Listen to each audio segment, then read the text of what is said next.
श्री स्वामी समर्थ. आपल्या सगळ्यांनाच श्री स्वामी समर्थ महाराज हे जगभरात लाखो भाविकांचे श्रद्धास्थान आहे हे माहीतच आहे. त्यांनी सांगितलेल्या मार्गावर आपण चाललो तर आपले जीवन सार्थकी लागते आणि जेवढे प्रेम स्वामी भक्तांचे त्यांच्यावर आहे तेवढेच प्रेम स्वामींचे सुद्धा त्यांच्या भक्तांवर आहे. अनेक वेळा स्वामींनी आपल्या भक्तांना संकटाच्या काळात मदत केली आहे. मी असे अनेक अनुभव माझ्या व्हिडिओमध्ये सांगितलेले आहेत. सगळ्यांनी ते ऐकले असतील. आज असाच एक अगदी चित्तथरारक अनुभव मी इथे सांगणार आहे. आणि हा अनुभव जो आहे तो आहे मिरज येथले स्वामी भक्त अजय कुलकर्णी. तर त्यांना नेमका अनुभव काय आला तर ते त्यांच्या शब्दात सांगत आहेत. ते म्हणतात की 2007ला त्यांनी BComला प्रवेश घेतला आणि त्याच वर्षी त्यांच्या वडिलांना कॅन्सर झाला. परंतु सुदैवाने आणि स्वामी कृपेने त्यातनं ते बाहेर पडले. मात्र 1 वर्ष होत नाहीच तोच त्यांना हार्ट अटॅकही आला. तो इतका भयानक होता की त्यांना तातडीने 42,000 रुपयाचे इंजेक्शन द्यावं लागलं. त्यातूनही ते बाहेर आले, पण त्यांना 10 पावलंसुद्धा नीट चालता येत नव्हतं. मग डॉक्टरांनी एन्जिओग्राफी करण्याचा सल्ला दिला आणि त्यात 100% ब्लॉकेज दाखवले गेले. मग त्यांनी बाबांना KLE बेळगावमध्ये उपचारांसाठी घेऊन जायचे ठरवले. त्यावेळी अजय कुलकर्णी खूप लहान होते आणि त्यांच्या 2 बहिणी होत्या. कोणीही नातेवाईक त्यांच्या मदतीला येत नव्हते. सगळे त्यांना हेच सांगत होते की खूप मोठं इस्पितळ आहे आणि खूप पैसे लागतील. बरंच काही त्यांना सगळ्यांनी सांगितलं, पण तरीसुद्धा अजय यांनी 20,000 रुपये घेऊन बेळगावला प्रस्थान केले. रेल्वेत बसले आणि मनात स्वामींना म्हणाले की स्वामी, तुम्ही जर पाठीशी असाल तर ही शस्त्रक्रिया होऊ देऊ नका. तिथे माधव दीक्षित म्हणून डॉक्टर होते. त्यांची भेटसुद्धा दुर्मिळच. त्यांनी पैसे भरले, रक्त दिले आणि भाऊजींना तिथेच थांबून ते मिरजला आले.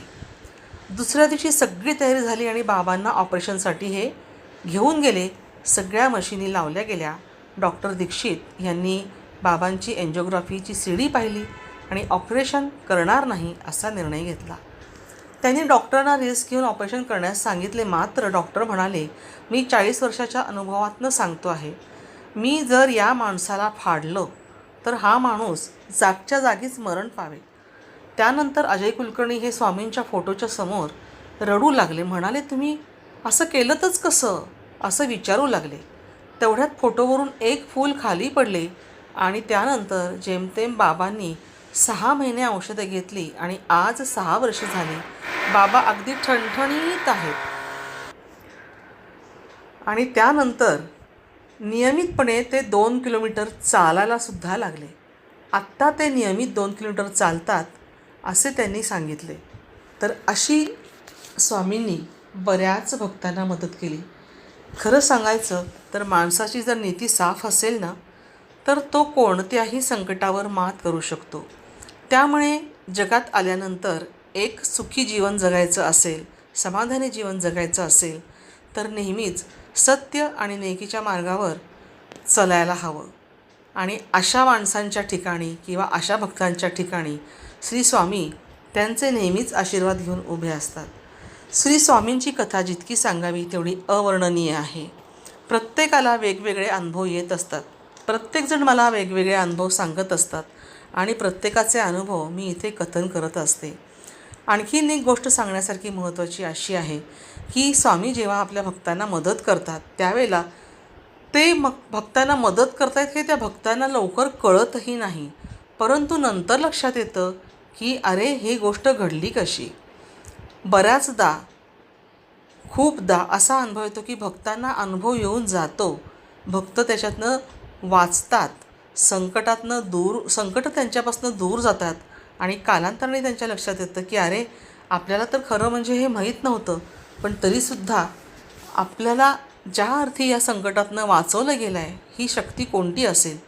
आणि मग लक्षात येतं की ही शक्ती श्री स्वामी शक्ती असल्याशिवाय दुसरी कोणती असू शकत नाही. तर भक्त हो, आपण जर नेकीच्या मार्गावर चाललो, सत्याच्या मार्गावर चाललो तर अशा लोकांच्या, अशा भक्तांच्या ठिकाणी स्वामी कायम असतात आणि त्यांचे आशीर्वादही कायम पाठीशी असतात.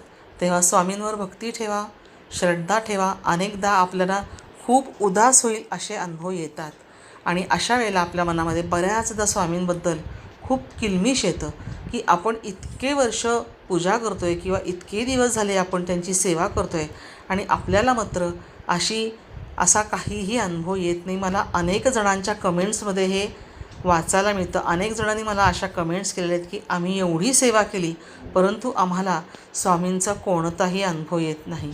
अगदी स्वाभाविक आहे. स्वामींचा अनुभव येत नाही असं म्हणण्यापेक्षा स्वामींचा अनुभव कधीतरी नक्की येईल असं गृहीत धरून आपण चालायला काहीच हरकत नाही. आपण जर का सकारात्मक विचार केला तर नेहमी सकारात्मकच घडतं. जसं की आपल्या ब्रह्मांडामध्ये आपण जे बोलू ते तिथपर्यंत पोचतं आणि तसंच ते घडत असतं आणि म्हणूनच नेहमी म्हटलं जातं की आपण विचार चांगले केले पाहिजेत आणि सकारात्मक केले पाहिजेत. ते जर चांगले ठेवले तर तुमच्या पाठीशी श्री स्वामी महाराज नक्कीच आहेत. श्री स्वामी समर्थ. तुम्हा सगळ्यांना हा व्हिडिओ आवडला असेल तर एक लाईक नक्की करा, शेअर करा आणि जर तुम्ही नवीन असाल तर सबस्क्राईब जरूर करा.